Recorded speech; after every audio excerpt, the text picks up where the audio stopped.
Morning বন্ধুরা, আজকেও আমি শুরু করলাম কারণ আজ বৃহস্পতিবার। আগামীকাল তোমরা এই ভিডিও পাবে। আমরা আন্তরিক ভক্তি শ্রদ্ধা দিয়ে আমাদের কুললক্ষ্মী গৃহলক্ষ্মীর পুজো আরম্ভ করছি, যা মা করতেন এবং যাকে দেশওয়ালি ভাষায় বলে খন্দলক্ষ্মী। তো সেখানে নতুন ধান, নতুন শীষ, নতুন চাল নৈবেদ্য অর্পণ করে আমাদের পুজো হয়। এটা সব ঘরে ঘরেই হয়। তো আমরা এই পূর্ণিমা তিথিটাই বেছে নিয়েছি যাতে আজকের দিনে আমরা মাতৃবন্দনা করতে পারি। তোমরা আমাদের সঙ্গে থাকো, আমাদের প্রেরণা হয়ে। এই দেখো, এখানে বৌদি বসে পড়েছেন নানা রকম জোগাড় করতে। হ্যাঁ, ফল মিষ্টান্ন এবং বিশেষ করে এই শীতে যেটা করতে হয় সেটা হচ্ছে চালের সঙ্গে, হ্যাঁ, গোবিন্দভোগ চালের সঙ্গে বাদাম পাটালি, অরিজিনাল পাটালি, মোয়া, হ্যাঁ, নতুন গুড়ের মিষ্টি ইত্যাদি দিয়ে আর নানা রকম ফল ঠাকুরকে নৈবেদ্য অর্পণ করে আমরা আজকের পুজো করব। তো তোমাদেরকে এটা দেখিয়ে রাখলাম, পরে আমি পুজোয় বসলে বৌদি হয়তো কিছুটা তোমাদের দেখাবে। দেখতে থাকো। আর বৌদি কিছু বলবো? হ্যাঁ, আমি একটু বলবো। গুড মর্নিং করি, দাদা গুড মর্নিং করেছে, আমি তো এখনো গুড মর্নিং করিনি। গুড মর্নিং করে আমার ভিডিওটা আমি এগিয়ে নিয়ে যাচ্ছি, দেখতে থাকো কেমন হয়। আজ একটা দারুণ জিনিস দেখাবো তোমাদের। আমার ভিডিওতে অনেক পুরনো অবস্থায় আছে, মানে তোমাদের আর ঘেটে ঘুটে দেখতে হবে না। আজকে তো খন্দলক্ষ্মী পুজো, ওই জন্যে এই যে চাল দিয়ে, গোবিন্দভোগ চাল দিয়ে যে আমাদের পুজোটা হয়, এই চালটা দিয়ে আমাদের আজকে ফেনা ভাত খেতে হয়। হ্যাঁ, আর তার সঙ্গে একটা মটর ডাল ভাতে খেতে হয়। সেই মটর ডাল ভাতেটা আমি কিভাবে করি, খুব ডিফিকাল্ট কিন্তু করা। খুব নতুন গৃহিণীরা কিন্তু এই মটর ডালটা করতে পারবে না আর কি, শিখতে হবে। তা যাই হোক, আমার সঙ্গে তোমরা থেকো। আমি এই পুজোর ব্যাপারটা সেরে নিয়ে তারপরে আমি রান্নাঘরে যাব, গিয়ে তোমাদের সঙ্গে শেয়ার করে দেবো। বন্ধুরা দেখো, ধুনো দেয়া আরম্ভ করলাম। আমাদের পুজো এবার আরম্ভ হচ্ছে। দাদা পুরো তৈরি হয়ে গেছে। এই যে মা লক্ষ্মীকেও তোমাদের দেখিয়ে দিলাম। মা লক্ষ্মীর যে এই হাঁড়ি, মা লক্ষ্মীর হাঁড়ি দেখো অনেক পুরনো, জানো তো? এটা মাটির হাঁড়ি। মাটির হাঁড়িতে ধান ভর্তি করে দিয়ে মা লক্ষ্মীর সব কড়ি টড়ি নানান রকম এর মধ্যে থাকে। তা সেই সব দিয়ে মাকে সাজানো হয়েছে। এবার এই যে পুজো হবে, এখানেও আমি একটু ফল কেটে দিয়েছি, এখানেও এই চাল দিয়ে নৈবেদ্য হয়েছে। হ্যাঁ, আর এই যে মা লক্ষ্মীকে খুব সামনে থেকে তোমাদের দেখিয়ে দিলাম, একদম ক্লোজ ভিউ দিয়ে। গোপালকেও দেখিয়ে দিলাম একদম ক্লোজ ভিউ দিয়ে। ওম শ্রীনিবাসু লক্ষ্মী দাস তমাতলেন জগতের স্বতম ভক্তা বিষ্ণু শিবাদি ব্যাংক নাস্তিক চিৎকালো যুগ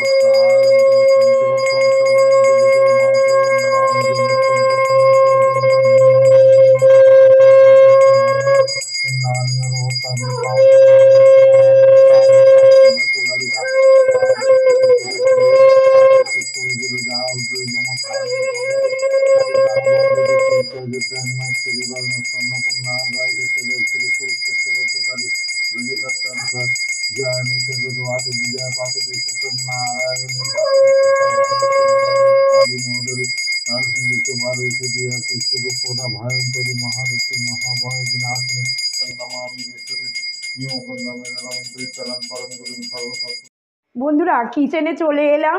এইবার আমি যেটা তোমাদের বললাম না, যে একটা ডাল ভাতে করি, এই যে মটর ডাল ভাতে, দেখো এই ভাতেটা আমি তোমাদের শেখাবো একটু। ভীষণ সুন্দর খেতে হয়, জানো তো? তোমরা একদিন করে খেও এই গোবিন্দভোগ চালের সঙ্গে, ভীষণ সুন্দর খেতে হয়। এইটা আমি প্রসেসটা তোমাদের বলে দিচ্ছি। মটর ডাল নেবে, মটর ডালকে জলে সারা রাত ধরে ভিজিয়ে রাখতে হবে। এইবার ডালটাকে মানে একদম শুকনো করে, কোনো জল না দিয়ে মটর ডালটাকে বাটতে হবে। এইটাই হচ্ছে এই মানে ডালের ট্রিক্স।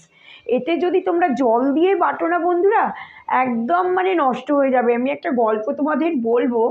আমার যখন নতুন বিয়ে হয়েছে, তা আমার কাছে ওপরে গ্রাইন্ডারটা থাকতো আর মা নিচে রান্না বান্না করতো। এইবার আমাকে বললো যে টিঙ্কু, তুমি একটুখানি গ্রাইন্ডারে মটর ডালটা বেটে দাও। আমি তো জানি না, আমি কি করেছি বলো তো, এই মটর ডালটাকে বেশ জল টল দিয়ে যেমনভাবে বাটে ওই রকমভাবে বেটে দিয়েছি। আর তারপরে মা করতে গিয়ে বলছে টিঙ্কু একটু পাতলা হয়ে গেছে, আমাকে বলছে, আমি কিচ্ছু হয়নি, তো ডাল তো ঘুরছে না, কি করব। তা যাই হোক, আর মা আমার শাশুড়ি মা তো খুব শান্ত, খুব ভালো মানুষ ছিলেন, ওই কিছু আর বললেন না। এবার জল এরকমভাবে দেখো, এই যে ডেকচিতে এরকমভাবে জল ফোটাতে হয়, এই যে জল দেখো টকবক টকবক করে জল ফুটছে। এইবার মা যেমনি এই জলে এইরকম করে এইগুলোকে ছেড়েছে, দেখো এরকম পাকিয়ে পাকিয়ে ছাড়তে হবে, আর সমস্ত জলে গুলে গেছে। আর গুলে গিয়ে কি হয়েছে, একটু তো ডাল পাওয়াই গেল না, আর উপরন্তু সমস্ত ফেলে দিতে, এই দেখো ছেড়ে দিলাম, দেখেছো, একটু সাবধানে কিন্তু ছাড়তে হবে। তা এইটাই হচ্ছে প্রসেস। এই ডাল যদি করো এক ফোঁটাও জল দিয়ে বাটলে চলবে না, আর এরকম জলটা টকবক টকবক করে ফুটবে, তখন আস্তে আস্তে ছেড়ে দিতে হবে। আর এইটাই আজকে আমাদের মেনু, তোমাদের তো বললাম, আবার হয়ে গেলে তোমাদের দেখাচ্ছি। তা সেই ফেলে দিয়ে আমার শাশুড়ি মা আবার নতুন করে যে ডাল ভিজিয়ে তাকে কিছুক্ষণ রেখে আবার বেলার দিকে আমাকে বলল, আমি বেটে দিলাম, বেটে দেবার পর তারপরে আমরা সব লক্ষ্মীর খন্দ খেলাম জানো।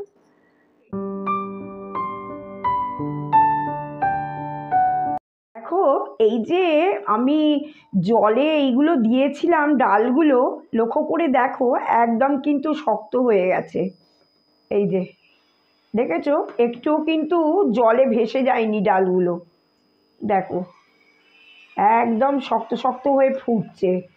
মোটামুটি আমার ডাল রেডি হয়ে গেছে, তোমরা দেখলেই বুঝতে পারবে যে ডালটা কেমন হয়েছে। এটাকে নিয়ে একটা বাটিতে রেখে একটু তেল, লঙ্কা আর নুন দিয়ে মাখিয়ে খেয়ে অপূর্ব সুন্দর লাগে খেতে। দেখো বন্ধুরা, এই পুরো সেদ্ধ হয়ে গেছে ডালটা, হ্যাঁ এই যে পুরো সেদ্ধ হয়ে গেছে। আমি এবার এইটাকে আস্তে আস্তে জায়গায় তুলে দিচ্ছি, জলটা ওইখানেই থাকবে, জায়গায় তুলে দিচ্ছি। হ্যাঁ এই দেখো তুলে নিলাম।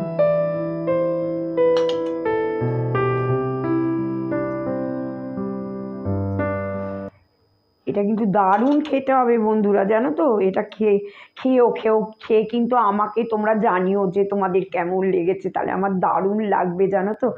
গলাটার জন্যে খুব কষ্ট করে তোমাদের বলছি, তাই একটু বুঝে নাও। এতদিন তো আমার ভিডিও তোমরা দেখছো, নতুন বন্ধুদের জন্য একটু অসুবিধে হবে, কারণ যারা আমার চ্যানেলে নতুন আসবে তারা ভাববে বাবা বৌদির গলায় এইরকম বাজে।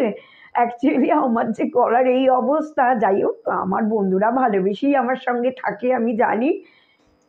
ইভিনিং বন্ধুরা, আমি আবার চলে এলাম আজকে। সকালবেলা তো বললাম ওই সব পুজো টুজো হলো, পুজো হবার পর ফল টল খাওয়ার পর তারপরে কি করলাম জানো, ফ্যান ভাত করলাম ওই গোবিন্দভোগ চাল দিয়ে। আর আমার শাশুড়ি মা করতেন জানো, কড়াইশুঁটি দিয়ে দিতেন ওতে, একটু নুন দিয়ে বেশ গোবিন্দভোগ চালের একদম গরম ধোঁয়া ওটা ফ্যান ভাত করলাম। আর আলু ভাতে আর ওই মটর ডাল ভাতে যে তোমাদের শিখিয়েছি ওইটা দিয়ে আচার দিয়ে দারুণ খেয়েছি, কিন্তু খেতে খুব ভয় লাগে জানো তো, ওগুলো ফ্যান জাতীয় জিনিস তো, ভীষণ মোটা করে দেয় ওইগুলো খেলে। কিন্তু তুমি যদি মাঝে মাঝে তোমরা যদি খেতে পারো, স্কিন কিন্তু ভীষণ ভালো থাকে। আর এই বয়সে আর এত ওয়েট গেইন করতেও তো ভয় লাগে বলো না, এই তো পায়ের একটা প্রবলেম নানান রকম হয়েছে, তারপরে আবার যদি ওয়েট গেইন করে এই ফ্যান ভাত খেয়ে যদি বেশি ওয়েট গেইন হয়ে যায় তখন তো মানে চাপ। কিন্তু দাদা এত খেতে এগুলো ভালোবাসে, আর এইগুলো তো আমাদের রীতিনীতি, মানে এটা তোমার বছরে এই একবার দুবার খেতেই হবে আর কি। ভিডিওটা আমি শেষও করব, আর একটা দুটো জিনিস পেয়েছি আমার শাশুড়ি মায়ের মানে হাতে করা আর কি। আর শুধু শাশুড়ি মায়ের বলবো না, আমার হাতে একটা পেয়েছি, তারপরে আমার দিদি শাশুড়ির হাতের একটা দুটো জিনিস পেয়েছি। তা তোমাদের সঙ্গে একটু সেগুলো শেয়ার করব, করে তারপরে আমি ভিডিওটা শেষ করে দেব।